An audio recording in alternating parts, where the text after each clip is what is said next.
वंदे मातरम दोस्तों। आज हमारा देश शिक्षा, रोजगार, महंगाई को छोड़कर बाबर, औरंगजेब, हिंदू मुस्लिम में लगा हुआ है। दूसरा देश अंतरिक्ष में खोज कर रहे तो भारत के नेता असली और नकली सनातनी का खोज कर रहे हैं। सदियों से अपने ज्ञान और अध्यात्म का प्रकाश फैला रहे हैं। भारत दुनिया का विश्व गुरु कहा जाता था, जिसका जीता जागता उदाहरण नालंदा और तक्षशिला विश्वविद्यालय रहा है। आज हमारा देश का व्यवस्था शिक्षा प्रणाली को दीमक की तरह चाट गई है। आखिर ये नेता और पूंजीपति आम जनता को क्या समझते हैं?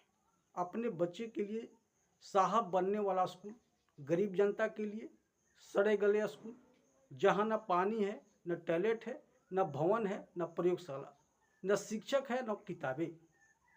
ऐसी व्यवस्था अंग्रेज के ज़माने में भी नहीं था। उस समय स्कूल की संख्या ज़्यादा तो नहीं थे, पर जितने थे अच्छे थे।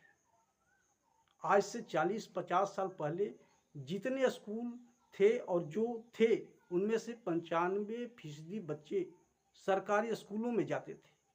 क्या वहाँ से निकले बच्चे डॉक्टर और इंजीनियर नहीं बने? क्या अध्यापक और प्रोफेसर नहीं बनते थे? IAS IPS नहीं बनते थे? सच्चाई यह है कि उस समय पढ़ाने वाले अध्यापक अपने बच्चों के लिए प्रतिबद्ध थे और अपने काम के प्रति समर्पित होते। आज बिहार में अंग्रेजी माध्यम के तथाकथित पब्लिक स्कूल की ऐसी आंधी चली है कि सरकारी स्कूली व्यवस्था भरभरा कर गिर गई है। हमारे राजनेताओं ने भी इस आंधी के समक्ष शुतुरमुर्ग की तरह आंखें मूंद ली है। ये मान लिए हैं कि सरकारी स्कूल में बच्चों को भेजकर उनके भविष्य को बर्बाद करना है, तो वे सबसे पहले अपने बच्चों को अंग्रेजी माध्यम स्कूलों में भेजना शुरू की। धीरे धीरे मध्यम वर्ग ने भी सरकारी स्कूलों से खुद के बच्चों को बाहर कर लिए। अब देखा देखी निम्न वर्ग के भी बच्चे सरकारी स्कूलों में न जाकर पब्लिक स्कूलों में अग्रसर होने लगे।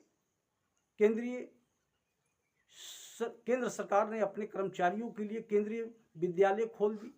नवोदय विद्यालय कुछ बच्चों के लिए आरक्षित हो गई, यानी हर स्तर के लोगों के लिए पब्लिक स्कूल हाजिर हो गई। बच गए गरीब और उनके सरकारी स्कूल। नतीजा यह है कि सरकारी स्कूलों में वीरानी साया मंडराने लगा है। अब समाज के प्रभावशाली वर्ग का इन स्कूलों से रिश्ता ही टूट गया है, तो इनकी तरफ ध्यान देना भी बंद कर दिए गए।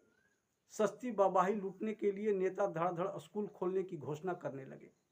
स्कूलों की संख्या जितनी ही ज़्यादा होती गई, शिक्षा का स्तर उतना ही गिरता गया। आज गांव के लोग जो थोड़ा भी खर्च उठा सकते, वे अपने बच्चों को गांव के सरकारी स्कूलों में न भेजकर नज़दीकी कस्बे के तथाकथित पब्लिक स्कूलों में भेजने लगे हैं।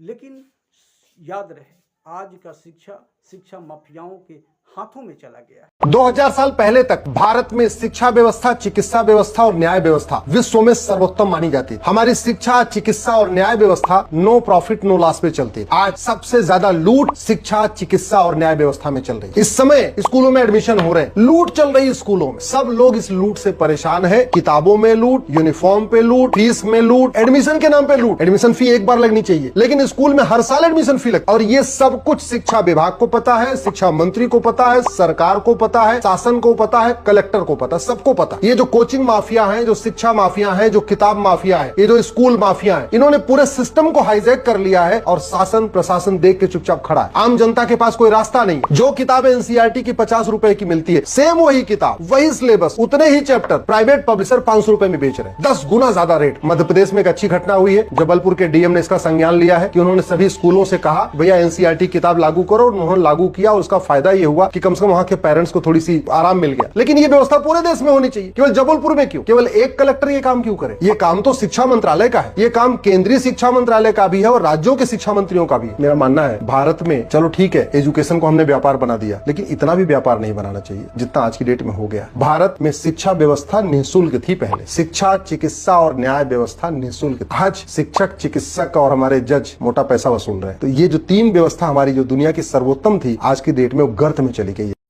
ऐसा भी नहीं है कि वहाँ ठीक ठाक शिक्षा दी जा रही है। ऐसी पब्लिक स्कूलों में जो शिक्षा दी जा रही है वह बेहद अधकचरी और टाइम पास स्कूल है। और तो और ऊपर से हमारे राजनेता की अदूरदर्शिता के कारण परीक्षा में खुल्लम खुला नकल करने का कानून बनता है, तो कभी बिना परीक्षा में पास किए अगली कक्षा में जाने के लिए आदेश देने लगे। उत्तर भारत के सभी सरकारी स्कूलों का स्तर बेहद खराब है। तो इसके लिए सबसे ज़्यादा दोषी अगर कोई है तो वह है हमारे राजनेता, जिसके स्वार्थ के कारण शिक्षा के राजनीतिकरण हुआ है। राज्य में स्कूलों की संख्या तो बढ़ा, किंतु शिक्षा का स्तर गर्त में चला गया। आज भी हमारे नेता और मंत्री सरकारी स्कूलों की व्यवस्था से आंखें मूंद ली है, लेकिन इसमें हम सब भी दोषी हैं।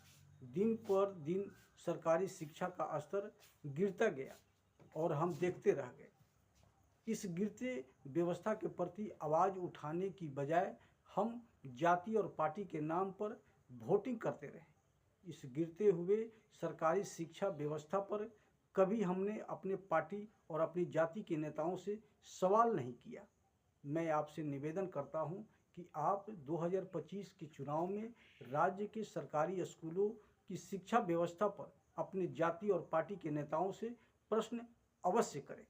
यही हम आपसे निवेदन और प्रार्थना करते हैं। जय हिंद।